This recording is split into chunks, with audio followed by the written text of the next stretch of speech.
following podcast contains spoilers and words like and We watch the thing. We watch the thing.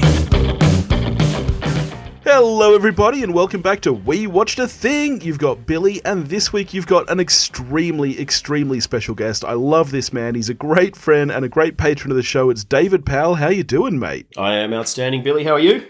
You are outstanding. I'm glad you recognise it. And modesty is key to podcasting. And this week, top-level patrons of the show get to not only request a movie, but get to come on as a guest. So tell the people what you've picked this week. This is your third time on the show. Yep, we're working our way through Tarsem SIngh's filmography chronologically. So third film is Immortals, his take on Greek legend. Yes. Let's get into it then. Immortals is a 2011 American fantasy action film directed by, as we said, of course, Tarsem SIngh. It stars Henry Cavill, Stephen Dorff, Luke Evans, John Hurt, Isabel Lucas, Kellan Lutz, Freida Pinto, Joseph Morgan, Daniel Sharman, and Mickey Rourke. Massive cast. And what is it about, Dave? We're loosely looking at the legend of Theseus, who, for those not Greek mythology nerds in their teens like me, was the demigod who fought the Minotaur. That was kind of his big claim to fame. But in this version, which is sort of... Tarsem called it a modernization. I don't see that except possibly in style. But he's taken the Theseus legend and sort of added other bits and pieces from Greek mythology. You've got the Greek gods making cameo appearances. You've got Mickey Rourke as King Hyperion, who is wanting to basically take over the world because he hates everything. You've got virgin oracles. You've got priests. You've got battles. You've got bloodshed. You've got Titans imprisoned in Tartarus. You've got it all. You really do have everything. I reckon you're right. I reckon modernization is the wrong term because you hear that. Oh, I don't know. I hear that and I think of like Luhrmann's Romeo and Juliet. Yeah, well, that's what Tarsem compared it to, and I don't really. Apart from the fact that Baz Luhrmann's the Antichrist and Romeo and Juliet's fucking horrible. It's not that. If it was that, it would be Theseus would be living in Hell's Kitchen in New York, and exactly King Hyperion would be some Wall Street hedge fund manager. Now that movie I want to see, especially if they keep the swords. Yeah. So let's get straight into this then. So obviously, we've spoken about Tarsem twice before. You obviously were already a fan of Tarsem by this point. 2011, you've seen The Fall, you've seen The Cell. Yep. Did you go into Immortals because it was a Tarsem film, or tell me about the first time you saw this? I only saw it moderately recently, and I'm saying, leaving aside the greyness of COVID, moderately recently probably means about 8 years ago or something. I didn't see it when it came out in cinemas. I came across it. It certainly didn't get. None of his films have sort of got rave reviews, but it certainly kind of got tarred with it's just a 300 knockoff. Brush. But as I said, I was always a big mythology fan, whether it's Norse, Greek, Roman, you name it. And I've got a real soft spot for any films that touch on that. I'll even watch the shitty remakes of Clash of the Titans with fucking Sam devoid of personality, just because of the subject matter. I'm one of the few people that likes Gods of Egypt. So I didn't know about this when it came out at the movies, but when I think I came across it in a review of Gods of Egypt, actually. Sort of going, it's yet another attempt to make a big glitzy mythology movie, and again, failing miserably. So I think challenge accepted, and sorted out, and I went, okay, it's not perfect. It's certainly not up with The Fall, but visually, it's not boring. There's a lot going on. I enjoy the mythology aspects of it. Some of the scenes are fucking breathtaking. Yeah. So it came to it quite late, but straight away I could see the Tarsem touch. Absolutely. I mean, you're right. Visually, this is as beautiful as his other films. Roger Ebert called this the best-looking awful film ever made, which I think is a bit harsh. I don't think it's awful, but more than probably any of his others, it is a little bit of style over substance.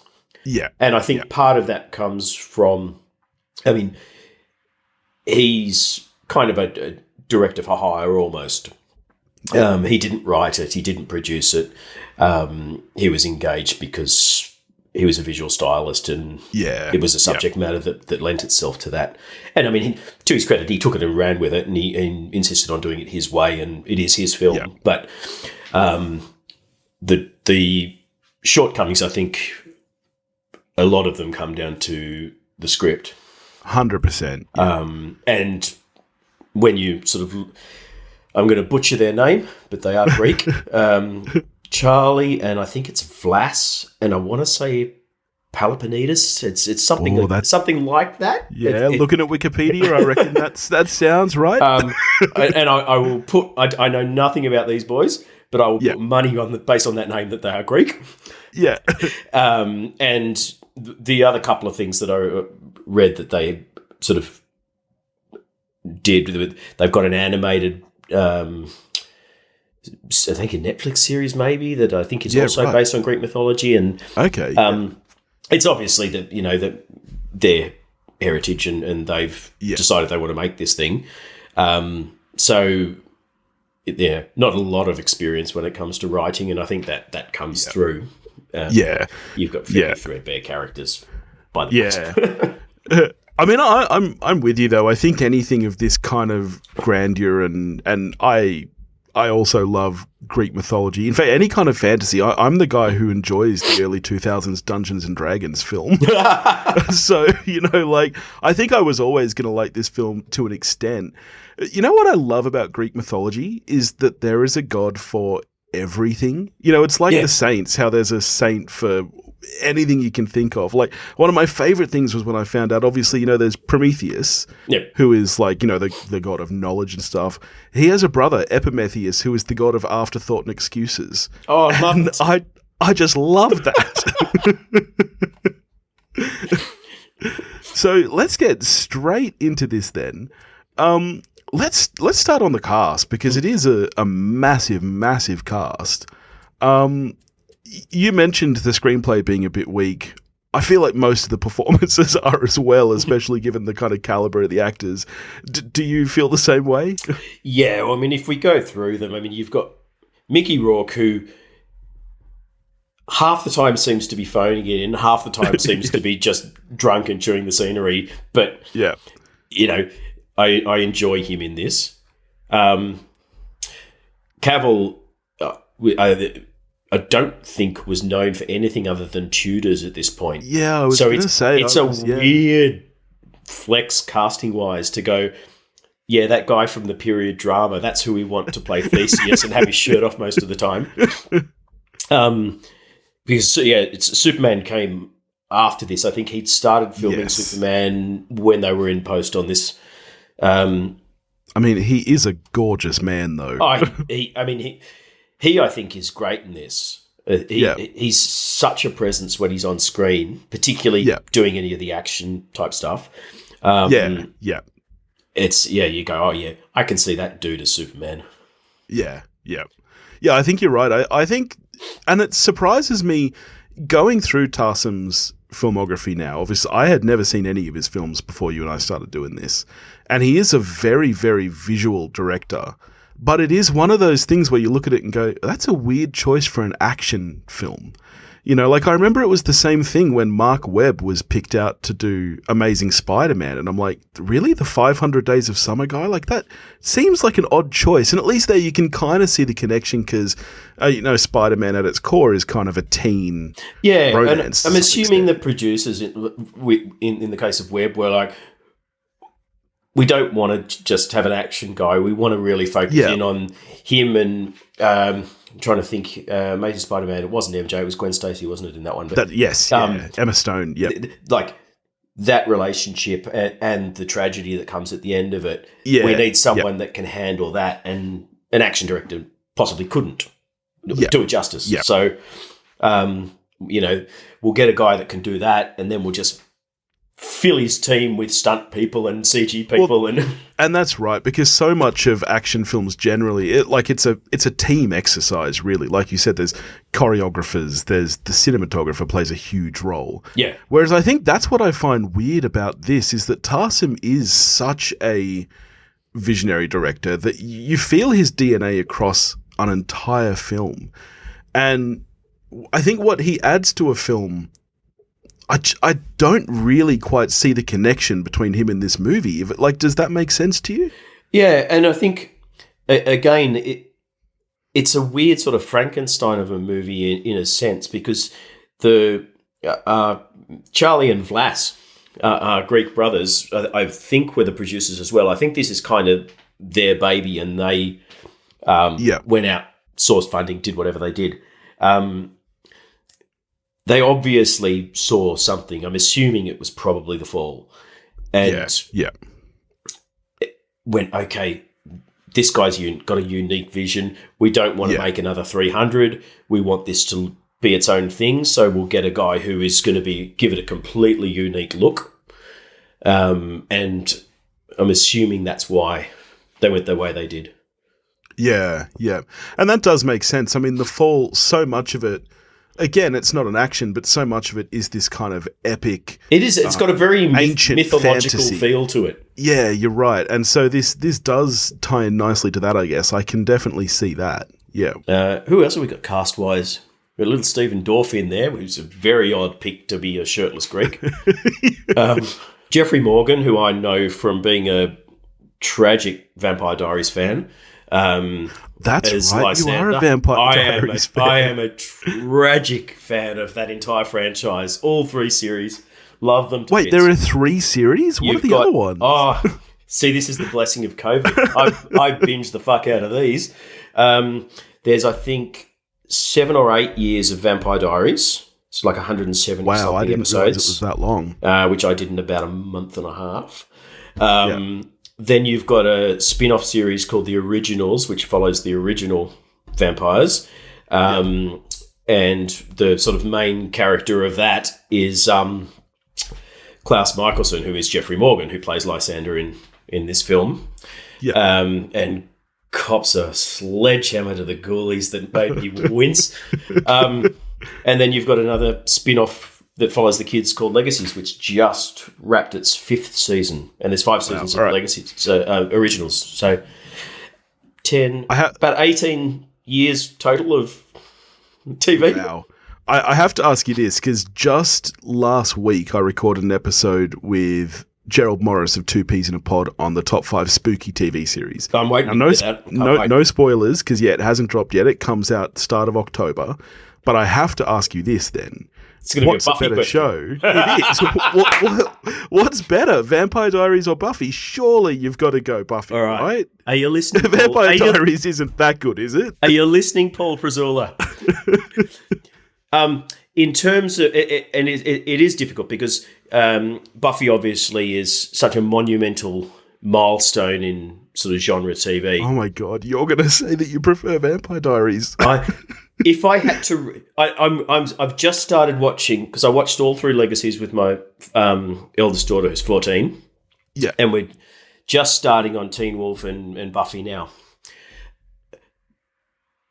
Buffy's still great. Yeah, but you feel the age of it. Yeah. That's so it's an unfair sure. comparison in that point of view. I mean, I can't in good conscience say that anything is better than Buffy in terms of a TV show with vampires in it. In fact, I probably preferred Angel over Buffy even. The age I was, because I'm an old fucker. I'm older than you. And it was that just that little bit older in terms of its comedy and tone. So but and he'll never do it, but I challenge Paul not to enjoy Vampire Diaries, because I reckon if you like Buffy, you will like Vampire Diaries. It's similarly where Joss Whedon's strength is on dialogue and personality writing. Yeah. He's not a particularly good world builder. The world of Buffy is fairly threadbare. There's not a big detailed mythology. Yeah, you're right. You've got it's more of it's a premise-based show. It's like she's there, she's the one, and that's kind of basically it. Then there's just vampires.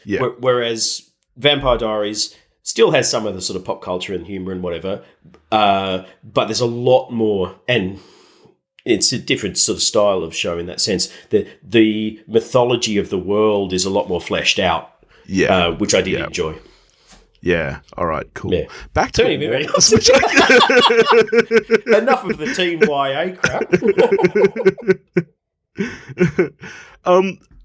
Okay. Well, I guess let's get to the script by our boys Charlie and Vlass.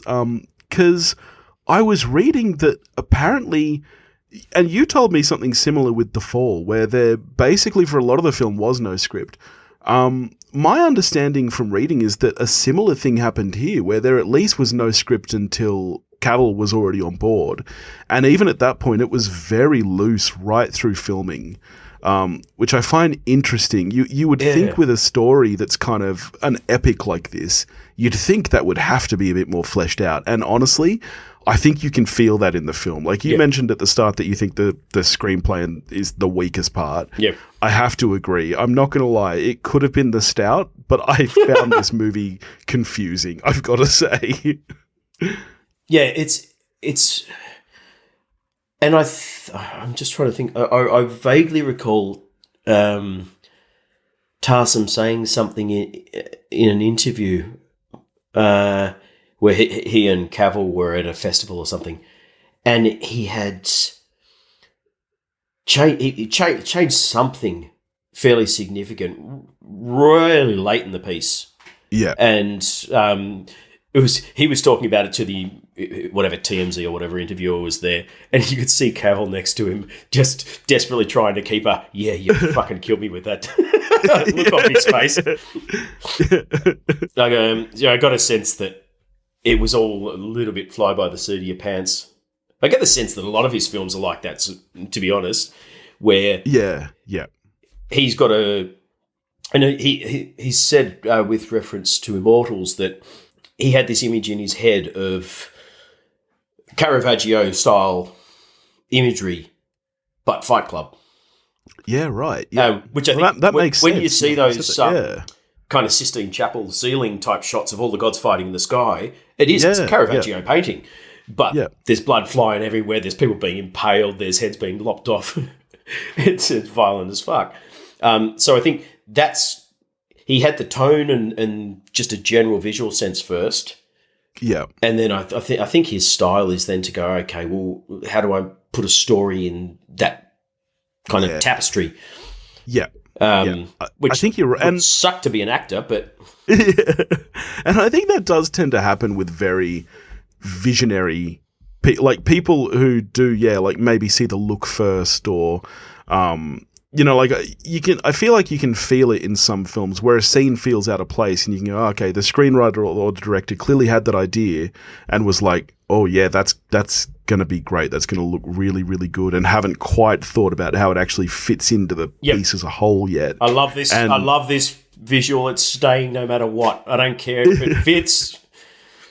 A lot of directors need to adhere to that kill your darlings adage and learn how to lose things no matter how much they love them.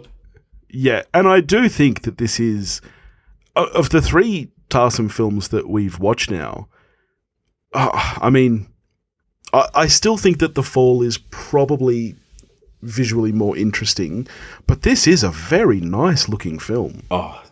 Any time Luke Evans is on screen as Zeus, it's fucking jaw-dropping stuff. The way, and I think almost everything else is almost suffers by comparison, because those scenes with the gods and with the Titans are spectacular. Yes. And it kind of makes everything else pale a little bit in comparison. I mean, Cavill's got some awesome scenes. he's got a great thing where he runs and throws a spear to save his mum, and Yeah. there's some beautiful shots, but nothing really compares to sort of Zeus coming down in a bolt of lightning and then sort of slow motion salt flying off the ground, and then all of those sort of slow-mo fight scenes with the Titans. That's amazing looking stuff. Yeah, oh yeah. In terms of this content, like this subject matter, you spoke about your love of Greek mythology and stuff.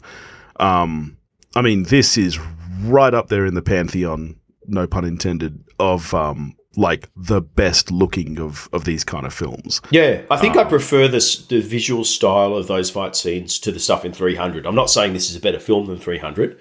Yeah.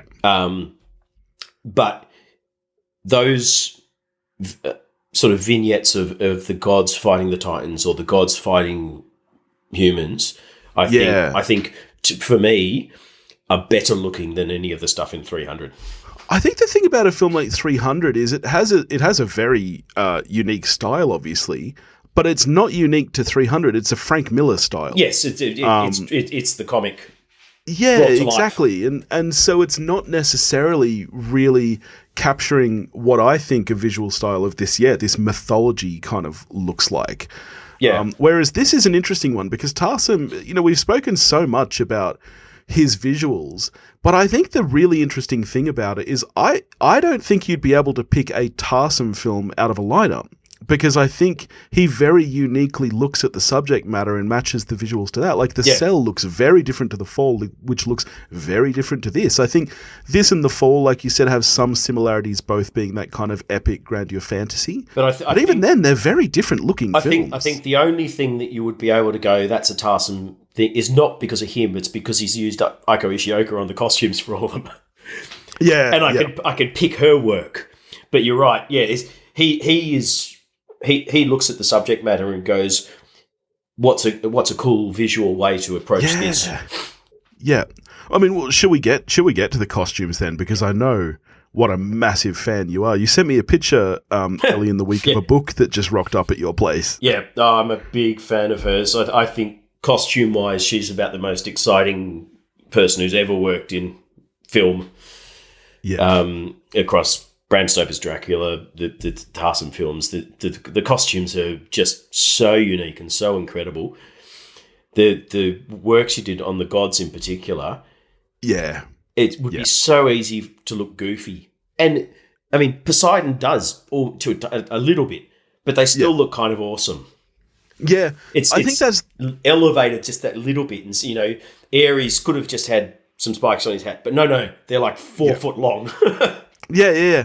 Well, that's what I was going to say. Not only would it be easy for them to look kind of goofy, it would just be, it's like, I often find it surprising when you see, like best costumes at the Oscars or something, and it's almost always a period piece. Yeah. And you're like, really? Like, what kind of costuming is really involved there? Because you're it's not just a costumer, you're a seamstress. Yeah, it's like, you're not designing anything. That was all done 300 years ago. Exactly. You're putting them in the clothes people wore at the time. And with a fantasy like this, where the subject matter is so established, it's almost easy to go, and well, what work is it? It's easy to, you could throw these people, you could walk into, like a D&D store, like, just grab 500 a group of people please. LARPing. Yeah, exactly. But you're right, it's elevated. This isn't just that. This is even down to work. It's Theseus, so we need to have a Minotaur, but it's not a Minotaur. It's a guy in like a giant bull helmet thing that's kind of half made of barbed wire. It's half made of sheets of metal and gold, and everything is twisted from what you would expect it to be. Yes, but not so far removed that it's like, it's funny. I wouldn't call this this isn't a subversion on the Greek fantasy epic. Like this is a fairly straight. This is kind of like it's a modern day Jason and the Argonauts. It's a real typical kind of, but it's just elevated, and that's what's awesome about it. Joe Schmo, who just happens to look like Henry Cavill, tapped on the shoulder and told you're the guy that's going to have to go up against the forces of evil, and by the way, you might be half the son of a god, but and he follows that course, just as Sam Worthington would a few years later. It is following that very traditional Greek mythology tale structure. Yeah. But it all just looks that little bit different. Yeah. Geez, I am a Joe Schmo, but geez, I would love to look like him. He's a ridiculous specimen of humanity. As is Freida Pinto. My God, that woman's beautiful. She is. And she's a fantastic actress as well. Yeah. Yeah. Yeah, no, she's actually really... I really like the way those oracles are presented. I think in terms of actual interhuman relationship and having a little bit of emotional content, I think that's about the best representation in this film, even more than Henry Cavill and her. Because Cavill and Stephen Dorff and that, there's a little bit of camaraderie, but this, you don't really get any sense of bonding between any of those guys. Yeah. What you get is those four, the Virgin Oracle and her four sisters, and the bond between those, which I thought was quite well depicted. And when the other three of them sort of refused to give her up and meet their fate in the metal bull, that scene's quite harrowing when they realise what the sounds they're hearing inside the metal bull are and open it up. Yeah. What did you? What did you think of Mickey Rourke in this? I like Mickey Rourke. I think he's having fun with it when he's trying and when he's chewing the scenery. Yeah. I think that's when he's at his best. I do think there's a lot of the movie, like you said early on, where it does feel like he's phoning it in. I don't think he thought of this as a serious job. I think it's a paycheck that he thought was silly enough that he'd enjoy himself with a bit of dress up and he'd just go, over the top and chew some scenery. Definitely. I never get the sense that he thinks this is going to be a good film. No. He's this is a fucking piece of trash. I'm just going to have fun with it. Well, yeah, and I think that's when he is at his best, when he is just having fun with it. It's so hard to believe that this Mickey Rourke is 9.5 weeks Mickey Rourke. That's the same sexiest man in the world. I know. Most grizzled piece of saddle leather. Yeah, there is nothing sexy about Mickey Rourke, let me say that. That sojourn in boxing took its toll, big time. Yeah. No, I think you're probably right. I think, there are some actors, especially I think, once they have reached that caliber and that length of career like Mickey Rourke, where it is a little bit of like, oh yeah, I'll do this one, and you don't necessarily have to try. Whereas I think you're right. Henry Cavill is very good in this film, and like you said, it's as far as I can remember, his first movie role. Yeah. So he was probably giving it everything he had. Yeah. Can you? How? I mean, they say that looks don't necessarily matter, but he went from period British TV. Yeah. This Superman. Yeah. Even Christopher Reeve had a few years before he got to put the suit on. Especially when you consider that this movie wasn't a hit. No, like not at all. That's the crazy thing about this is, he got Superman before this hit theaters. Really? Wow. Yeah, because there was that interview where he and Tarsem were doing the rounds at whatever festival or convention or whatever it was. Yeah. Immortals hadn't been released, and he was taking a break from filming Superman. Wow. Like he'd already got the part because they mentioned it in the God. So he got it off tutors. Yeah. Think how different life would be if we were pretty. Like, we could be Superman instead of sitting here talking into microphones about Superman because nobody wants to actually look at us while we talk about Superman. Exactly. We're Superman with heads for radio.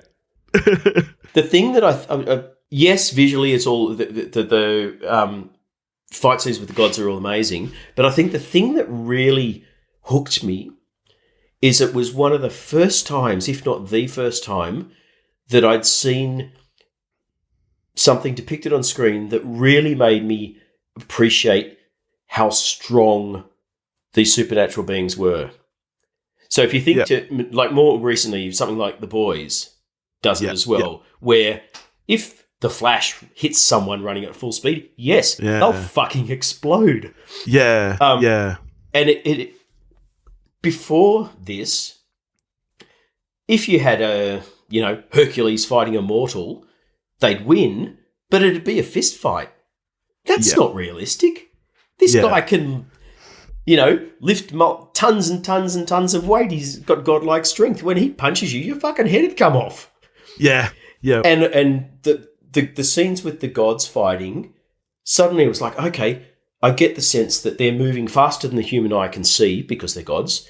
And when they hit you, they're hitting you so hard that you're fucking exploding. Yeah.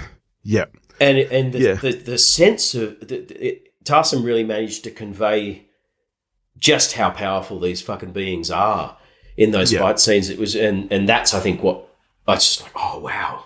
Yeah, you're absolutely right. He conveys that speed and that strength without it looking like fucking Morbius. Just like streaky mess. Yep. And it's like, oh yeah, that's Houston time. Yeah.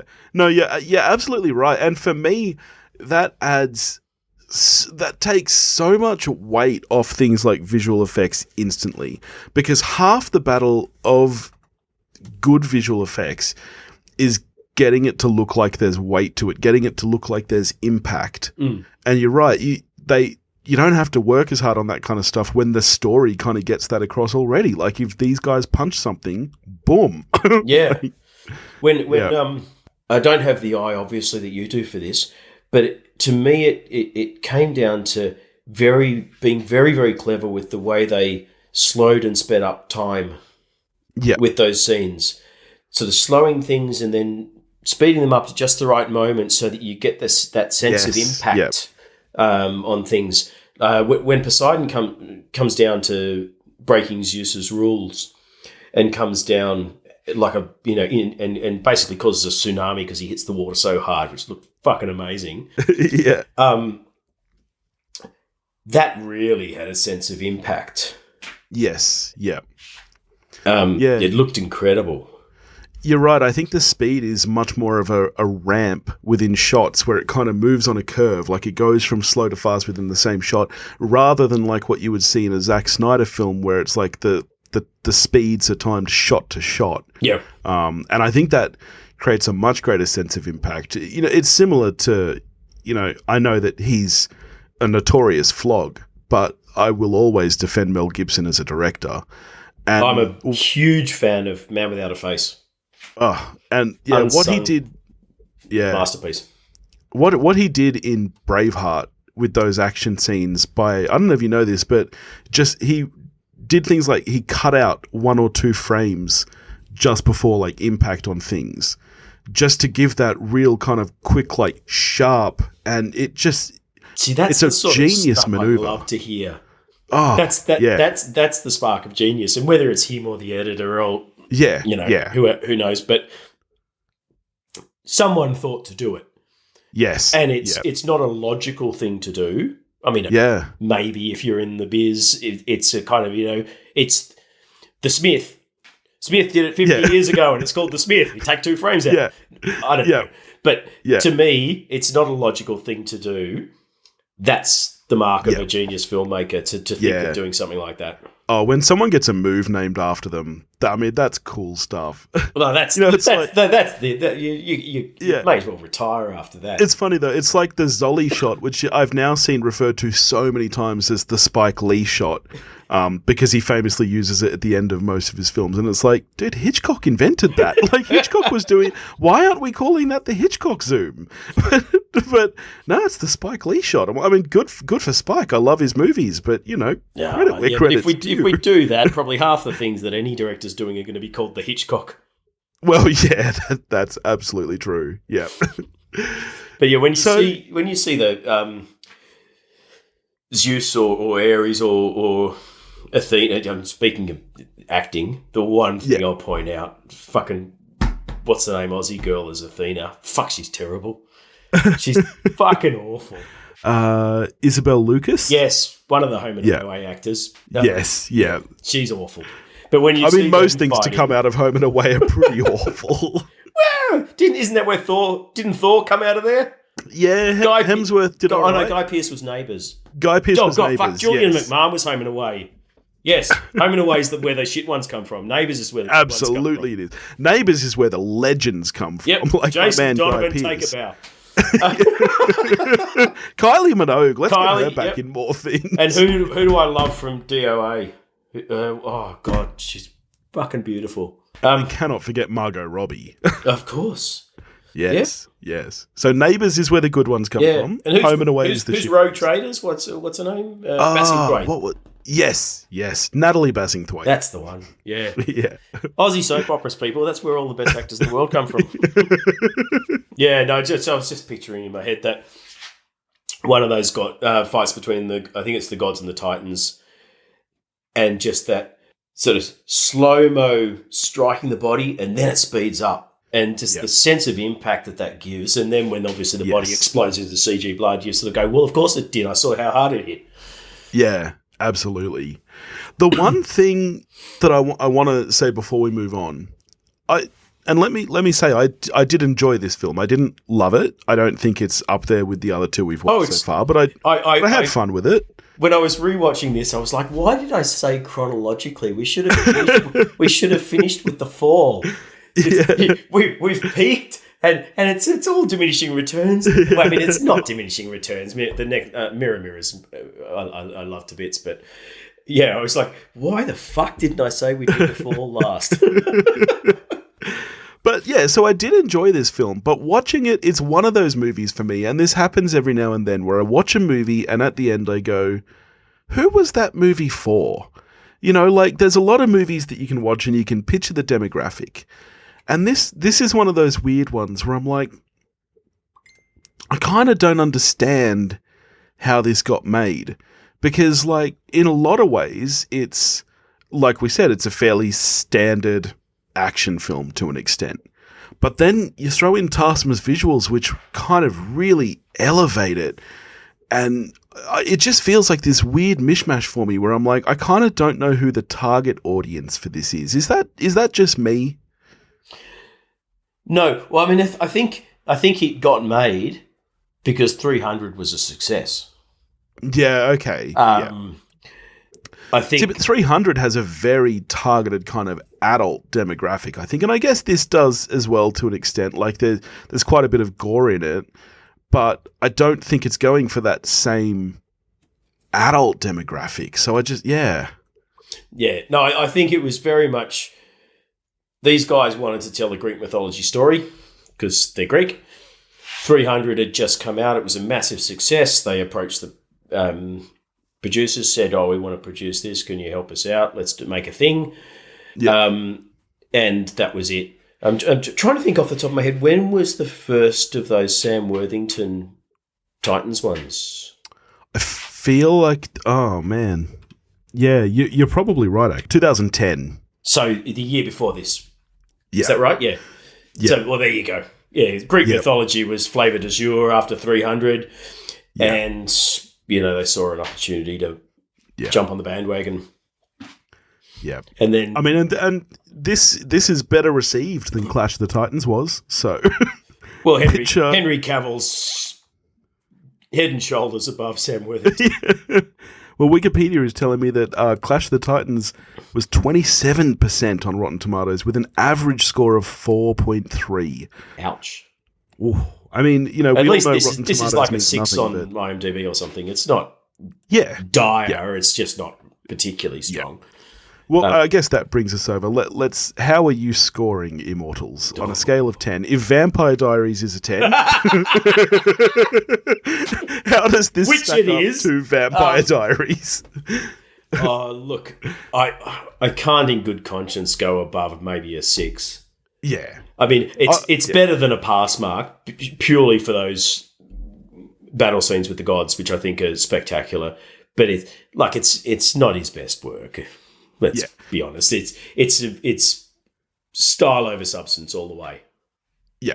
No, I agree. I'm a 6 out of 10. Like you, I think that there's plenty that, for me at least, make this a worthwhile watch. Like, hey, it's not this is boring. This is not one of those movies where you sit there and go, oh, I wish I hadn't watched that. It totally fun watch, some really good stuff about it. So yeah, 6 out of 10. I think I don't think it's definitely his weakest entry of the 5 films that he's done. 5? I thought they were only 4. No, we've got a Ryan Reynolds film at the end. Are you kidding me? Ryan Reynolds? Yeah. And Sir Ben Kingsley. What's this one? It's called Selfless. Right. Selfless, there's a fucking slash in the middle of it, so Selfless. I recall the poster. Yeah. Interesting. It's an odd one because it has none... It's a beautiful looking film, but it has none of the visual panache or anything. It's quite different. Yeah, right. Okay, cool. Well, now I know we've got 2 to look forward to. Yeah, there you go. All right. Thank you so much for joining me, mate. This is always awesome. a pleasure. It's always lovely to chat with you. Is there anything at all that you'd like to plug, throw out into the world? Anything? Oh, everyone in the world needs to be watching Evil so that they don't fucking cancel it the way they cancel everything that I fall in love with. Evil is about the best show on TV, I reckon, at the moment. So really? Oh, it is fantastic. I'll add it to the watch list. Yeah, no, it's you will not regret it. Noose could like it too. It's got some supernatural stuff. It's got some horror, but it's got a lot of humor in there as well. Yeah, nice. It's got everything. Well, we are super behind on our TV watching. Noose and I just started watching Succession. Yeah, I know. I heard that. So you'll get to this in about a year. Yeah, we are so far behind. Oh my God, that reminds me. Oh, what was it? You were talking about, it was when you were talking about Serial Mum, and you were both scratching your heads going, where do we know Kathleen Turner from? Something from our yes. Romancing the fucking Stone. Oh yes. I loved Romancing the Stone. I'm driving in my car today, I'm screaming at the radio, oh my God. Yes. I've not seen that movie in a long time, actually. That's probably worth a revisit. Yeah. Jewel of the Nile, less so, but Romancing the Stone's a great adventure. Yeah. I'll tell you what, Serial Mum was actually a lot of fun. It's good. It's probably my second favourite John Waters after Crybaby. Yeah, right, yeah. I love Crybaby. Johnny Depp in a musical. Doesn't get better than that. But But yeah, it's all his same stable of Ricky Lake and all the same actors he's had in the last 10 films, Hairspray, Crybaby. Yeah. But it's all the same stable, and then just chuck in a couple of big A-grade actors like Kathleen Turner and, hey, Main Street movie. Yeah. All right, well, next week I will be joined by Joey from So Wizard Podcast, and we're going to be talking about The Room. Oh, another straight-up classic. Yes, Joey's choice. I said, mate, pick any movie you want. He said, my favourite film is The Room. So that's what we're going to be getting to. The Room. Not Room, wow. The Room. Actually, why am I surprised? Tommy Wiseau. Have you had Joey on before? I've not had Joey on before. Yeah, I like Joey. Yeah, so this will be good fun. And then the week after that, all going well, I'll be joined by DT from Space Castle, looking back at the OG Teenage Mutant Ninja Turtles. So, I mean, tell you what, we've got a fun couple of weeks coming up here if we watch the thing. So outstanding.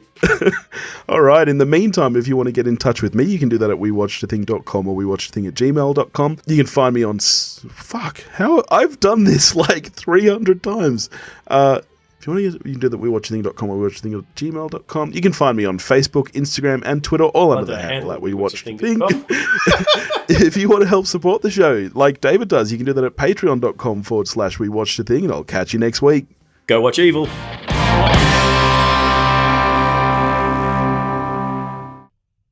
You're still here? The show's over. Go home. Go. But if you can't get enough of We Watched a Thing, why don't you check out our Patreon page? There's tons of behind-the-scenes content, heaps of bonus episodes. You can get full, unedited videos of each episode recording. You can pick a movie for me to do on the show, or even come and join me while I talk about it. So why don't you head over to patreon.com/wewatchedathing. Go watch a movie.